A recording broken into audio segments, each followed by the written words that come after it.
When you walk into someone's home, you will always take your shoes off, no matter what.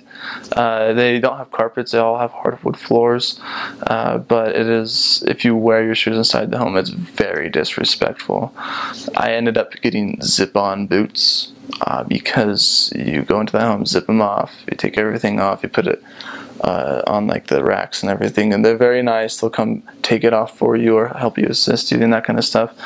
But you want to make sure you're on top of that and you don't be disrespectful, because they will not tell you you're being disrespectful, and Finns are too nice to do that. And so you take off your shoes, take off your clothing, like your outer clothing, not your clothing. Finnish food, it's honestly, it's very good. There's a lot of dairy, so people love milk, and it's the best milk you'll ever have. A wide variety of cheeses of all sorts, and so you have tons of cheeses. You also have just huge dairy, like tons of yogurts, everything. It's just delicious. At the same time, a lot of food is many different soups with they call it hot dogs or sausages, I guess is a translated word. It's called a makara. But anyway, pretty much it's just the basic potatoes, meat, brown sauces, and all this kind of stuff. There's spices. They don't use any spices. I mean, nothing spicy.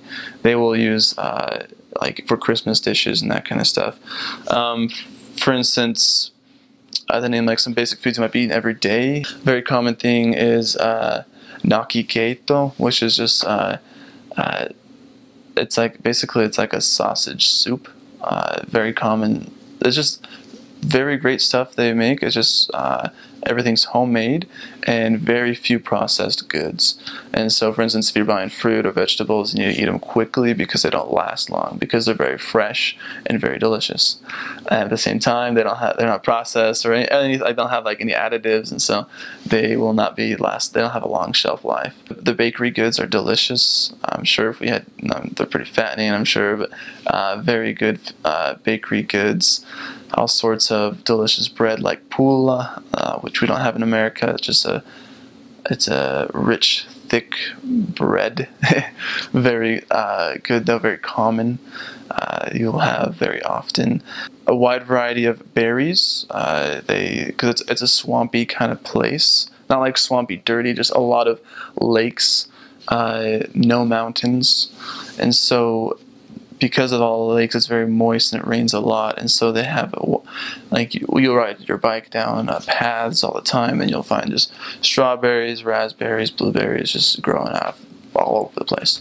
And so you'll have many wide varieties of jams, and that's honestly one of the big things, is you'll have jam with your meat, with a lot of things, and so it's delicious. I love it. I love jam. At the same time, very common thing you'll have for lunch almost every day is probably open-ended sandwiches, which is just like it's a slice of you call it ruisleipä, which is just rye bread. They don't have white bread. They rarely will use white bread. It's very healthy whole wheat or it's rye bread, and you'll just have, with your meat on there, with your cheese. Of course, you're gonna put the butter on. They love their butter, and it's very plain food, but it's very good because it's just so fresh and everything's homemade. Mammi is something to eat during Easter, which is just, you could say, blended rye bread, and they turn it into it almost looks like they put it onto like a platter, almost like a little pan or something, and they cook it. It doesn't taste good. They don't even like how it tastes, but they put a lot of cream with it. It's just a tradition. They eat it, and so you eat that once a year for Easter. And then Christmas, you'll have casseroles like crazy. My favorite dish in Finland is liver casserole. Sounds gross, but it's really good. I love liver casserole. They're so great at making liver. You go to restaurants, order liver. It's very good. And so liver casserole is pretty cheap. I would get it all the time. Carrot casserole, potato casserole. Then you have other ones of like certain things that we don't have in America. They have delicious juices of wide varieties, and the snacks, everything is good. I didn't taste anything that was gross besides the traditional food that they eat That's gross on purpose, at least in my opinion. And then you have porridge and that kind of stuff too. So everything is just great. You don't have to worry about anything, and you'll eat plenty of fish. I forgot that. Salmon. I love salmon. It's so good. Salmon, halibut, and some other fish dishes. Holidays. Christmas is the biggest thing in Finland. There's 3 days of Christmas. There's Christmas Eve, Christmas Day, and then the day after Christmas. And so they're all holidays. They open their presents the evening of Christmas Eve. There's no shops open. They love Christmas. Santa Claus, like, you don't know that. I mean, I didn't know this growing up in America, but Santa Claus lives in Finland. I don't know if you knew that, but he lives in the North Pole, the Arctic Circle. There's Santa's village. It's an actual village you can visit if you're up in the north. I saw many pictures, and it was beautiful. But yeah, Santa's up there with his elves and everything, and it's the biggest thing. Christmas, everyone has a Santa Claus come to the home, give the presents, and during Christmas, they, as far as food, they eat the casseroles or different kinds of meats. But it's not like in America how we'll have tons of lights and like this huge thing. It's more of a mellow, relaxing kind of time. Everyone will go to church on Christmas Day. It's the #1 place for mothers in particular, and that's because so first off, they have a very high appreciation for women in Finland, and they have, I mean, there's no like discrimination really. I think the current president is actually a woman right now, and so, or like the last president was, I can't remember, but they had a woman president recently. Such a small amount of crime. It is like that. People are so honest and trustworthy. You leave your bike out unlocked for days, and no one will take it. Like if you lose a scarf or something, or like a glove or a nice hat or anything, people will hang it up on a tree near where they found it on the ground instead of taking it. So people like are very honest, and they just don't like they're just very loving in that kind of way. And so it's such a very safe place. You don't have to worry about anything except for like being cold. Like besides that, it's just like there's no crazy bugs. Like you'll have mosquitoes during the winter time. I'm sorry, during the summertime. And honestly, there's nothing else to really worry about. And so, but yeah, it's just a very safe place. Very clean, extremely clean. You'll learn how to recycle like crazy. There's nothing to worry about in Finland. As far as it goes, if you have any worries, there's nothing to worry about. I mean, it's cold, but that's not even that big of a problem. Like, you get over cold pretty easily. But, like, I mean, you might go to places in the world where you're worried about being out late and someone's gonna rob you or something, but you don't have to worry about that in Finland. No one's ever gonna do that. I mean, maybe you might have like a drunk guy that's a little scary on the street, but that's about it. So, people are very traditional. They have, honestly, and they're very ordered, and generally very ordered, and have like a set of rules or things they live by and they do that they have always been doing. Finns, they don't have good feelings towards Russia just because of World War II with the Nazis and everything. Finns are actually, I guess they agreed with the Nazis so they wouldn't get conquered to do shipbuilding and other kind of stuff, and also like supply them with certain things so they wouldn't be conquered and like by the Nazis. And so, but then at some point during the war, Russia just was like, okay, whatever. And so Russia actually, the Nazis didn't, but Russia decided to attack Finland.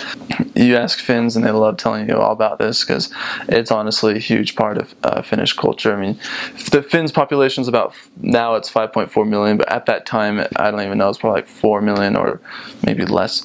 And Finns are very spread out as far as the cities. You'll have a city and then like nothing forever than a city. So people are living very far away from each other. But anyway, a smaller population, you have this huge, you have Russia come attack Finland on the eastern border. And so they call it the Winter War, and it's just a war where Finland held off Russia. the temperature at that time, it was one of the coldest winters, and it was about negative 42 degrees Celsius or something. Very cold. I think it got colder, I could be wrong. But it was extremely, it was freezing cold, and so, and the Finns pride themselves being able to outdo Russia with the weather and everything, and so, but anyway, yeah, so the Russians attacked Finland, and Finland held them off, pushed them back, but they ended up losing an area of Finland, a large area, you could say, a nice little sliver on the side, and they call it Karelia, is what it's called in English. And so, and you'll learn all about the culture with the the Karelians and what about them and that kind of stuff as you're in Finland, what makes them unique, and as far as language wise, and there's a lot of things of that. But anyway, so they were conquered. So that part of Finland was taken, and so they don't have good feelings towards Russians. They have a very strong political view. They're very, you could say they're liberal in their thinking as far as it goes, politically wise. So they have high taxes. I think it's about 42% tax, and I think it also depends on your income. Very high taxes, but medicine is free, and so and that's so anything like that, you go to the hospital, it's all free. It isn't very high quality, but it is throughout Europe, it's one of the higher quality medical places. But since it's free, they don't pay doctors or those kind of people. I'm a pre-med student, so I studied this a lot when I was there, but they don't pay very high for those kind of professions, and so not many people go into it, and so then it's not the highest quality, but it's free, and so that's why people love it, and it's good enough quality for where they are. Common thing to do is you always give them a handshake and a nod, not like a full body, a nod, and they usually will tell you always say your name. Sometimes they'll say the last name, then first name, or just your first name. It's very common, and that's how you learn people's names. And you need to remember their names. Obviously in any kind of culture, it's sort of rude to forget their name. In America, we always ask people their names and forget 2 seconds later, and so that's what I do. And so that's one thing as far as etiquette, you could say. One random thing about eating: fork in the left hand, knife in the right, and you keep it like that the whole time. In America, we do it a little differently. You usually cut it with the right hand, and then you place the knife down, put the fork in the right, and then you eat it. In Finland, it's way different. You very, very rarely will you eat anything with your hands. It's dirty. And so any kind of time you have a meal, there's always a main course, and always, no matter what time of day, there's always a dessert afterwards. Whether it be a fruit bowl or some sort of ice cream, they'll always provide a dessert. If there's 5 or more people though at the table, I need to wait to eat a dessert. You gotta wait to eat it until everyone receives their serving, and then you can pick up your spoon and start eating. If there's less than 5 people, you can feel free to eat whenever you want. And when you receive your food, whenever you receive your food, you're allowed to start chowing down immediately. But if there's more than 5 people, for the dessert, this is the rule for the dessert, not the main course. But when there's more than 5 people, then you need to be waiting. And so you'll notice the kids are very well educated with etiquette, because when they get their dessert, they're sitting there waiting for everyone else to get it, and you gotta do the same thing. Because they're not gonna tell you to do it, but you need to do it. Finns are too nice to tell you to do it, but they will love to see that you understand their culture by doing that. So Finnish, people will tell you it's everyone always says it's the hardest language to learn in the world or something like that. And so, but it is one of the harder, I think it's top 5 if you look on the internet or something. It is a very difficult language. It's not too difficult as far as reading. Pronunciation, pronouncing it perfectly is difficult, but what makes it hard is the grammar. It's just very complex and in depth, and so and it's hard to just say that and have you understand what that means. But as an example, cases, every language, even English sort of has cases. They're just sort of endings that you add onto a word to indicate different kind of things. And so, for instance, Finnish will have a word like the word mäki, which is the word for hill. And so mäki, and then what happens is you change the word to a stem, which we don't have in English. I think Spanish might have stems, but you change. So so you have mäki, and then the stem is mäke. And then what you do is you put a case. So you have about 16 daily use cases, but then you have you have a bunch of other endings that you can call cases. There's a total of 84 of these. You could technically call them cases, like the nut case or meaning or different kind of things, which bring meaning to words and change them. But as far as, you will need to understand a lot of those. And so if you want to be speaking with people. And so that's why I make it difficult, because the beginning of a word will sound the same, but then the ending of the word is what really the meaning of everything comes from. For instance, the word mäki, you have the stem mäke, and then if you want to say you're going to the hill, it's mäle. And so that means it's one word, just meaning to the hill. If you want to come from the inside of the hill, like you're coming out of the hill, it's mästä. If you want to come from the top of the hill, it's mältä. And there's other, you go on forever about it, but so it's very complex and ordered, and that sort of reflects on the culture of the people. They're very complex and ordered people. And so but so as far as Finland goes, their culture, so Finnish culture sort of stems from a west and eastern kind of thing.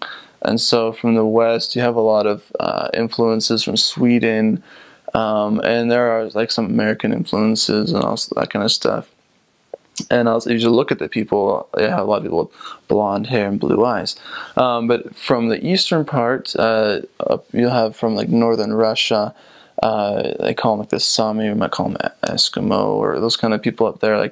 They're not really too sure where Finns really come from. But from the eastern side, you'll have more of a brown hair, brown eyes kind of thing, and it sort of mixes. And so Finnish people, you'll see blonde hair, blue eyes. You'll see brown hair, and those kind of mixtures. Women are usually shorter. Men are usually, average height of a male, as you see in America, probably about 5'10", and the women are generally shorter. And so, but you'll get these. You get this. So throughout time, you got this mix, and now you have this random language that no one really knows where it came from. It is a Finno-Ugric language, which is like a Finnish-Hungarian kind of mixture. No one really even knows where it comes from, to be honest. So that's why it's so complex, and it has no relation to any language except for Estonian. From the east, you'll have dialects called Savo, and so Savo is just a dialect. They'll use different words, or they'll speak things a little differently, and it's hard. You'll just be like, they're speaking Finnish, but I don't know what they're saying. And that's what sort of will happen if people that are speaking Savo, which is a dialect of Finnish. And so, but on the west side, you get Turku. You get some the Western influences. You'll speak a lot of you'll have Swedish come into the Finnish language. Then you have places like Rauma and other places where they have crazy dialects where you cannot even really understand someone that's speaking that kind of dialect, but they will end up saying words pretty different and cut off endings, and so it gets a little. If you meet people that are 50 years or of the age 50 or older, they will be speaking those dialects more purely than people that of a younger age. Usually people of a younger age will just speak Finnish, just like how it is supposed to be, with a lot of slang. And so people speak spoken Finnish. And so that's what also makes Finnish hard, is what you're learning is not necessarily what is spoken. And so it is the same language. It's not like a different language. It's just a chopped language. For instance, the word for I is mina, but the word for I in the spoken is ma. And so they just sort of cut everything. Like you say you like something, mina tykkään tästä, you say tykkään tästä. And it's just a lot shorter. And so you won't catch that when you first get to Finland, but when you learn, you'll be like, okay, wait, they're saying I like that, but they're not really speaking it how they should, but that's normal for them. And so that's why it's hard. Well, one reason why it's hard. So you get all those culture mixes and dialects. When you get transferred to other cities, you'll be like, wait, I can't understand very well anymore. And then you got to learn that dialect, or like understand that some people are going to say different like common words, and they'll mix them up a little different, make it different, and you got to learn that. And so that's what makes Finnish very difficult. Is the dialects are actually, they're very geographical and very specific. And so, but you'll understand when you get there.